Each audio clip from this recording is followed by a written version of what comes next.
Floridians. Perhaps their main claim to fame was their team of, it pains me to say this, bikini-wearing cheerleaders. Shades of the XFL, I know. Unfortunately, the women got more attention than the team itself, which never had a winning season. Go figure. Still, they did manage to come up with a year-end highlight film, which we'll share with you in this edition of the Airwave Archive. It's a taste of the ABA's early days as we go back to the 1971 Floridians.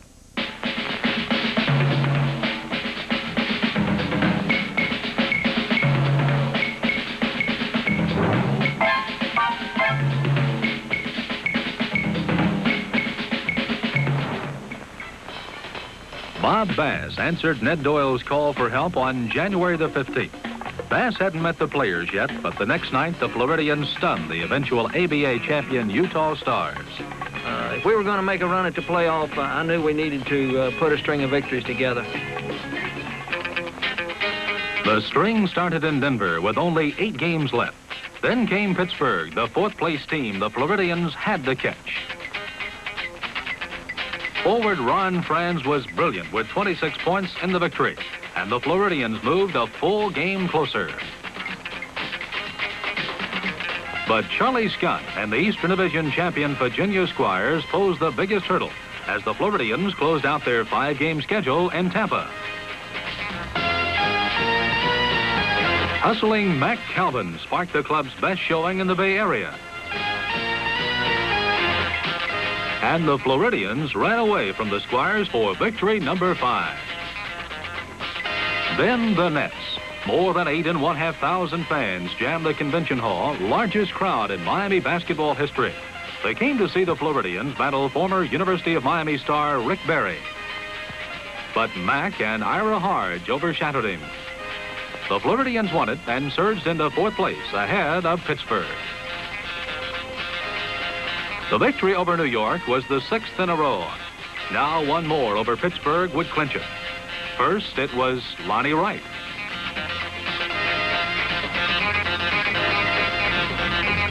Then Carl Fuller.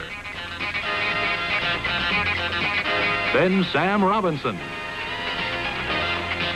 Excellent help from the bench again, and it was no contest as the Floridians did it. Nobody was happier than Ned and Maggie Doyle. 7 straight victories to net the playoff spot. 2nd place Kentucky was the playoff opponent, and after 2 losses in Louisville, the pressure was on. But it was a different team at Miami-Dade North. With screaming support, the Floridians jumped to a big lead with one of the finest running games of the season. 2 days later, Mac Calvin, Al Tucker, and Big Ira Hardge got the Floridians off to another fast start in playoff game number 4. Larry Jones and Warren Davis epitomized the precision. You gotta see that one again.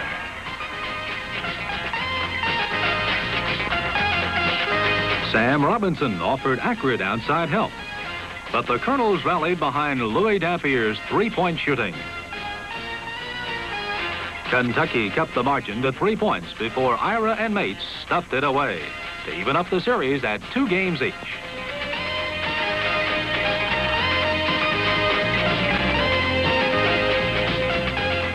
Kentucky won the 5th game, making number 6 another must for Bass's club. The convention hall was packed, but it was still uphill for the Floridians. Finally, Mac Calvin tied it up. But sensational rookie star Dan Issel spurred the Colonels again.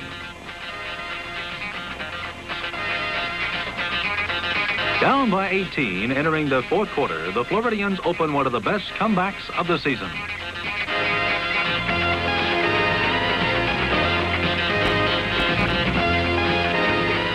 When Jones hit a 3-pointer with 37 seconds left, they were within reach, but the Colonels held on.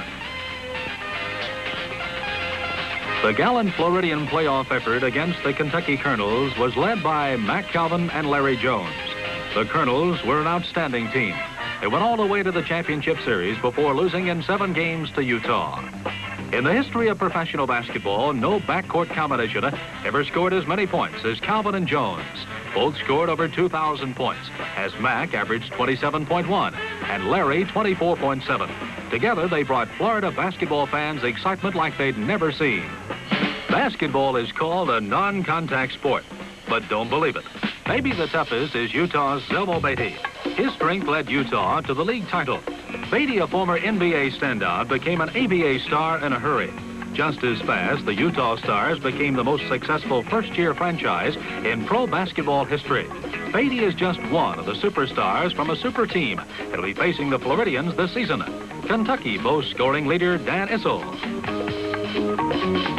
Indiana tries to regain its title with Mel Daniels, the league's most valuable player. Rick Barry makes the Nets a top contender. Virginia is blessed with Charlie Scott, who might soon be the greatest guard in all of basketball. Pittsburgh's John Brisker, complete with headband, led the ABA in scoring much of the season. So here's what makes 71-72 the most exciting year ever for pro basketball in Miami and Tampa. We've still got the three-point field goal, an ABA tradition. That's the great equalizer in any situation. The greatest rookies coming out of college will make the ABA tougher than ever. And the Floridians have their rookies too, plus the established veterans with a year's experience of playing together, and one wily Oklahoman who starts from the beginning this season. Bob Bass won 19 and lost 17, and taking the Floridians from last place into the playoffs. No telling what he can do when he knows his players before the first game of the season.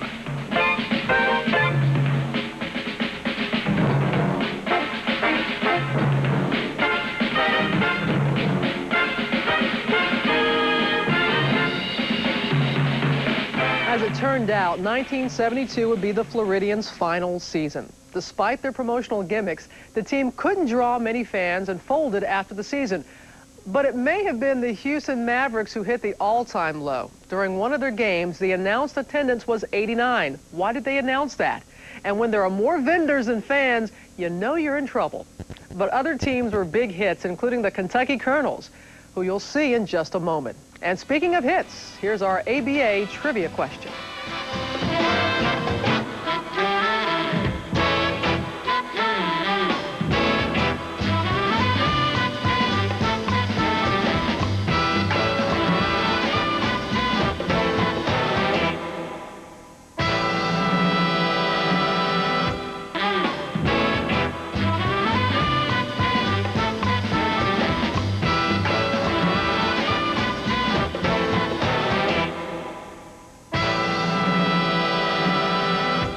One of the most memorable ABA teams was the Spirits of St. Louis. They certainly had some free spirits, with a cast that included Bad News Barnes, Fly Williams, and M.L. Carr, plus a 22-year-old broadcaster by the name of Bob Costas. The team also had plenty of talent.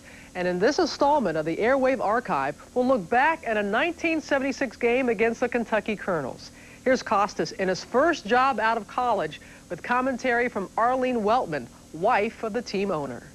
Back in St. Louis, where prior to that last in St. Louis, in Kentucky, yes, where prior to that last time out, the teams had lineups out on the floor, including only one starter for either club, and that was Marvin Barnes. Now Kentucky will completely change their lineup as they bring Averett and Dampier back in, Lucas and Jones back in, and Gilmore back in at center. So 5 new players, the starters back in and all the reserves out, whereas the Spirits have Barnes as the only starter out there. D'Antoni and Barr are their guards. Randy Denton and Moses Malone also up front. Kentucky ball, Averett a jumper from 20. It's good. 32-25, 6 points for the Bird. 9:45 to play in the first half. The Spirits lead by 7. Top of the key, Barr. Side of the circle, Marvin. Left corner, D'Antoni. Back to Barnes. Up high, Barr. Down low, Malone. Backs Lucas to the hole. He knocked it out of his hand. It is scooped up off the floor by who? It's still loose. Finally taken by Malone. On the baseline, holds up. Fakes the jumper. Will Jones knocked it away, and Dampier picks it up. He throws ahead to Averett. Averett to Dampier. Foul line, pop. Good. Moses Malone holding the ball too long at the other end and allowing Will Jones the opportunity to knock it away and ignite the fast break. Side of the circle again, it is Moses. Top of the key, Marvin from 20. Yes. The Spirits lead by a score of 34-27, a 7-point advantage, and 9 points for Marvin Barnes. Louis Dampier brings it out against Mike Barr. Bounce pass down low for Gilmore, knocked away, loose on the floor, and stolen by Marvin Barnes. Barnes and Denton had him surrounded and combined to knock it away. Front court D'Antoni, right corner Denton, the jumper is in and out. Rebound tipped high by Barnes, but right into the hands of Gilmore. Out it goes to Averett. Averett hustles to the front court. Down low for Will Jones, got by him, and out of bounds as he cut on the baseline toward the basket. On the Kentucky turnover, it is Spirit ball out of bounds. They lead by 7, 34-27. D'Antoni and Barr, the Spirit backcourt. D'Antoni brings it across. Louis Dampier is playing him. He looks low for Malone, who is fouled by Lucas, knocking it away. Needless to say, Luke's reputation, and a richly deserved one, is as a very physical player. I don't think he's pleased with that feeling about him. However, you can't deny it. I don't know if he's pleased with it or not, but he certainly does his best to promote it with the way he plays. He certainly doesn't try to do anything to change it. Malone missing, Barnes rebounding, he misses a short jumper, and Lucas collects the carom. He leads Averett in the front court. The Bird on the dribble against Barr. Down low, wide open, Will Jones. Reverse layup doesn't drop, but he was fouled by Randy Denton. Lucas made the first, the second is short, the rebound is loose. It comes out to Malone, who double dribbled, coming out of the backcourt. On Mount Sinai, the biblical Moses raised the stone tablets, and sometimes I think his latter-day counterpart repeats the performance every time he raises his hands.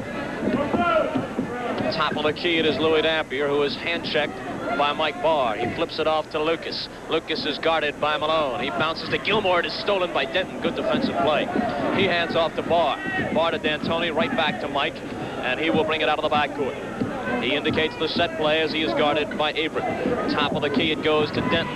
Denton against Gilmore, hands to D'Antoni. D'Antoni swings to Barr, down low Marvin, almost lost it. Time running out on the shot clock as he puts it up, and no good. Nice move, but it wouldn't drop. The rebound taken by Gilmore, and a foul that could be a backcourt foul, and it is against Marvin Barnes, as just off to our left, Joe Mullaney yells, "No, Marvin, no," and then sits down and says, why? Gilmore at the line makes 1 out of 2. And Randy Denton throws it into Mike Barr as Ron Boone has come in to replace Mike D'Antoni. 38-32. Spirit lead is 6. Out of the foul circle, Denton, guarded by Gilmore, puts it on the floor, then hands to Boone. The Booner starts a dribble down the lane, back to Denton. He puts it up, blocked away by Gilmore. What a foul on the play as Denton looked for the stuff.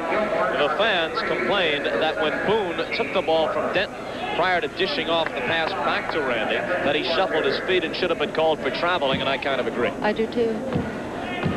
Denton at the line for a pair. On the season, Randy is shooting 81% from the line, and he makes the first.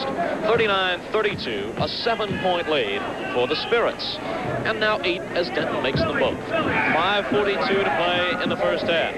Bird Averett comes loping out of the backcourt and is met by the defensive Mike Barr. Side of the circle, it goes to Will Jones, way outside. Up high, Lucas fakes the jumper. Now he lets it go, and he's short with it from 20 feet. It bounces long to Boone. Ahead it goes to Marvin, and he dunks it. Marvin Barnes hanging back, cherry picking, and the Spirits get an easy basket with Boone throwing it up ahead to it. 11 points for Marvin Barnes. 42-32, St. Louis by 10. 5:14 to play in the first half. Lucas, top of the key, dishes off to Will Jones. He throws low for Gilmore, wheeling and dunking it. It will not count. They're going to call him for steps. The thing about that is, and we don't mean to harp on this, but I see very little difference between that move on which he is called for steps and the move which he makes constantly where there is no call and he gets the bucket. He always shuffles his pivot, but the problem is that if a guard, 6-foot guard does it, you haven't given up too much ground, but when Artis Gilmore does it, you've given up 3.5 feet, and under the basket, that's a lot. Here is ML Carr as the Spirits come back with the ball, handing to Barr. His 18-footer is good, it counts, and he is fouled on the play.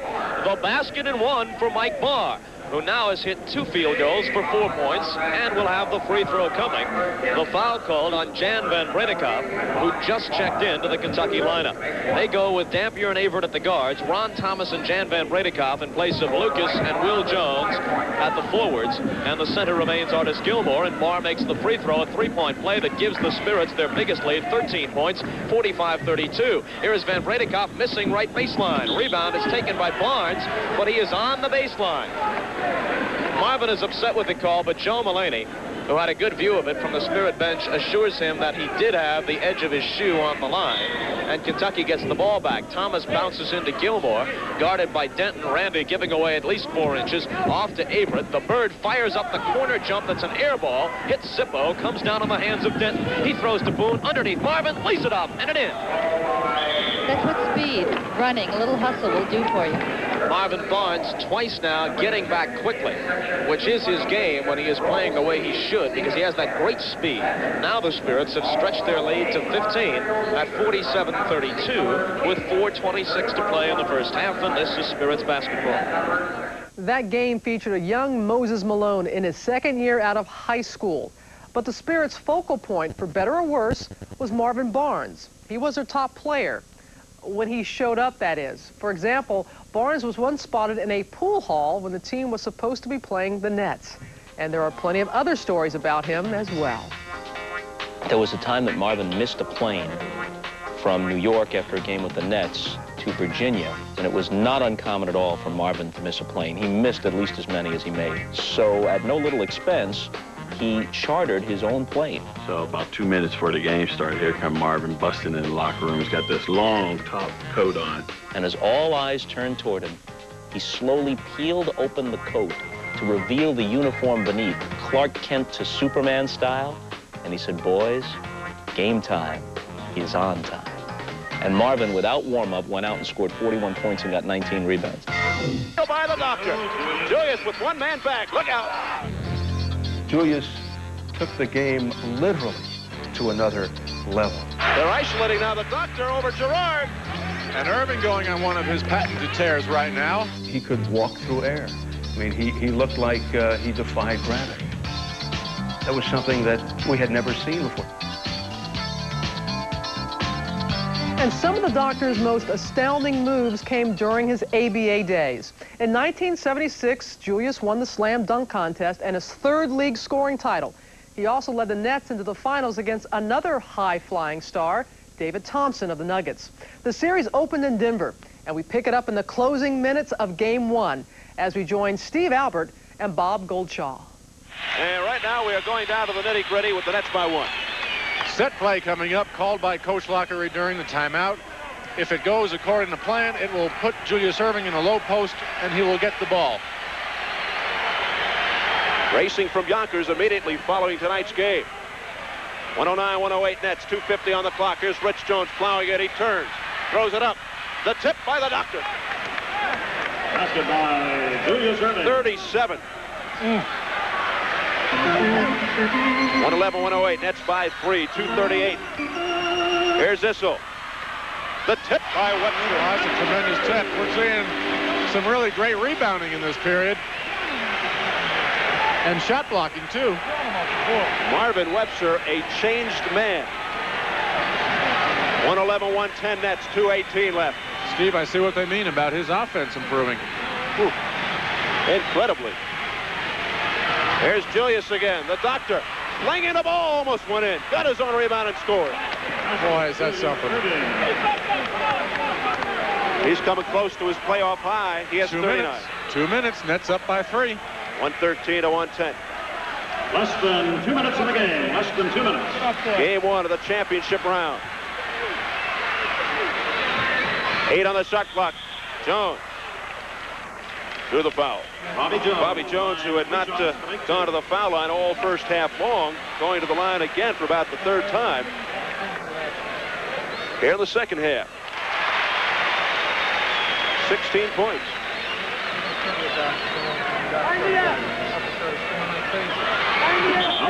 Got the bonus.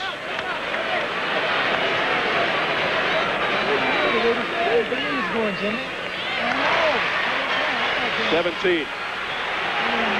113-112. Nets lead by 1. 1:43 remaining. Fans beginning to stand now.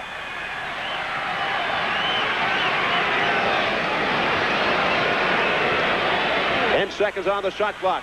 The doctor repelled there by Simpson, recaptured by Julius. Julius scores!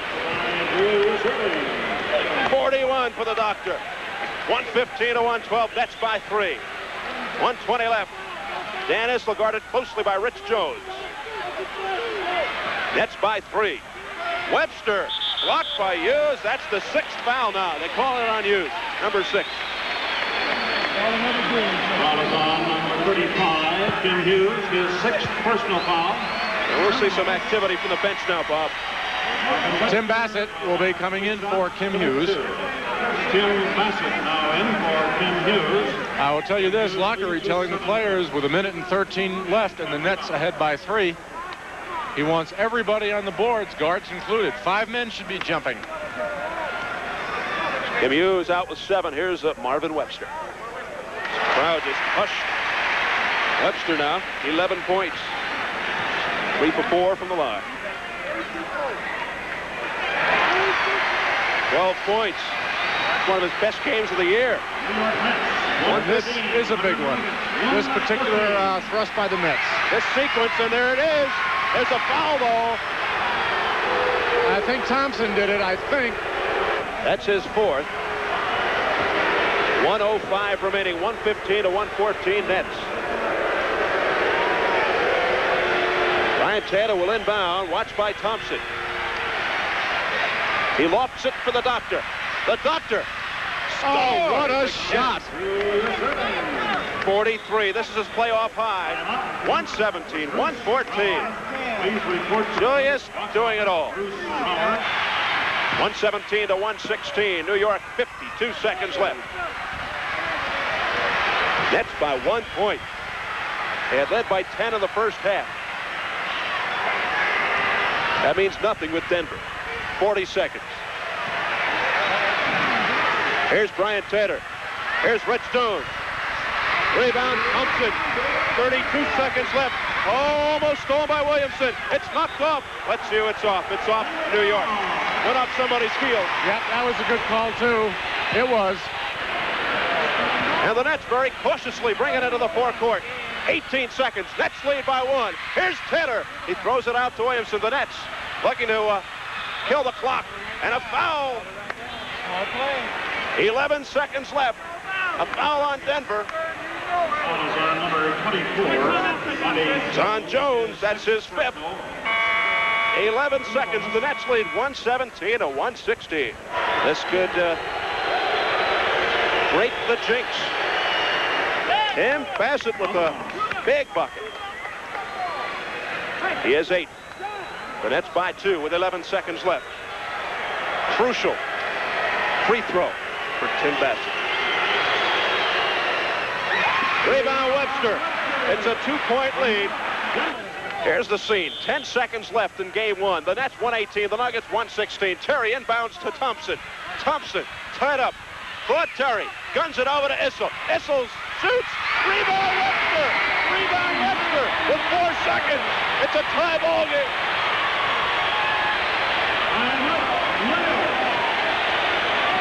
I'm going to tell you this.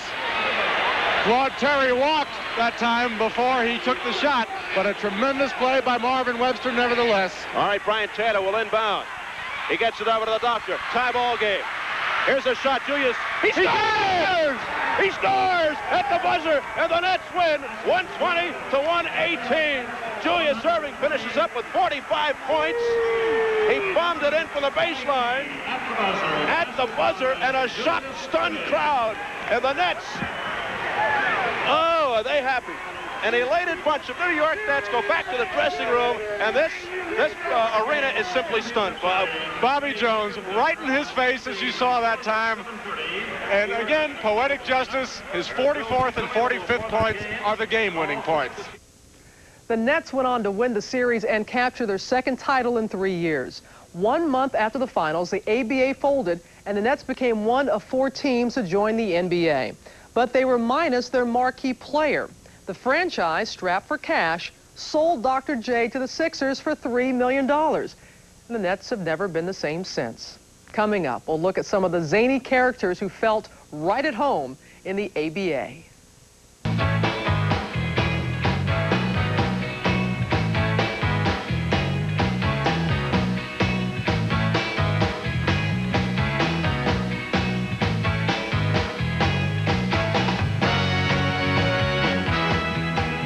In the ABA, it wasn't only the ball that was colorful. The Renegade League also attracted its share of wild and wacky characters. Not all of them were stars, but they did stand out for one reason or another, and they helped give the ABA its own special flavor.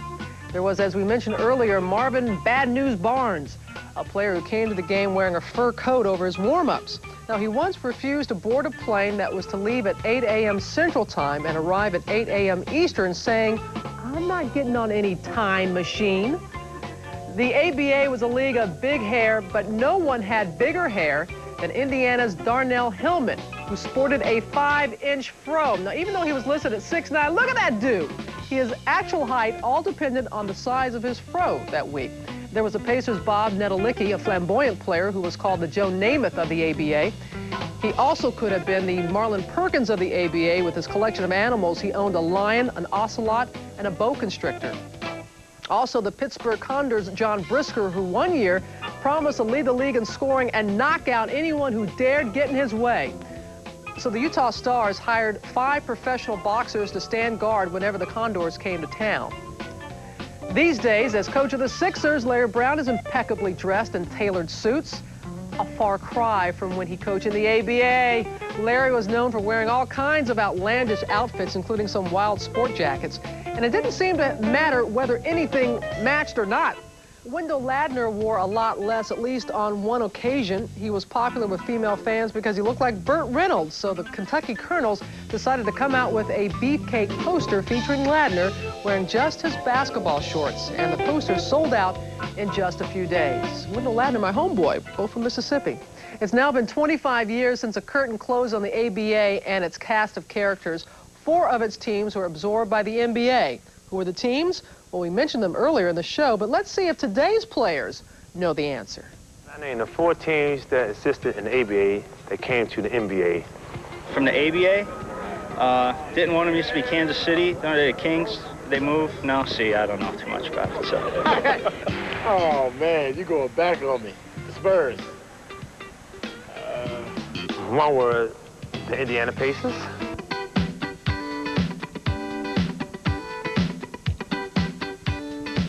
It has now been 25 years since the ABA played its final game. But memories of the league were rekindled in 1999 when the Spurs became the first former ABA team to win the NBA title. And the imprint of the league can still be seen in today's. It's now been 25 years since the ABA played its final game. But memories of the league were rekindled in 1999 when the Spurs became the first former ABA team to win the NBA title. And the imprint of the league can still be seen in today's game with the three-point shot, slam dunk contest, and the entertaining style of play. So while the ABA may be gone, its spirit and its legacy are still very much alive. That's it for this week's Vintage NBA. Thanks for joining us, everyone. I'm Robin Roberts, and we'll look for you again next time. Till then, take care.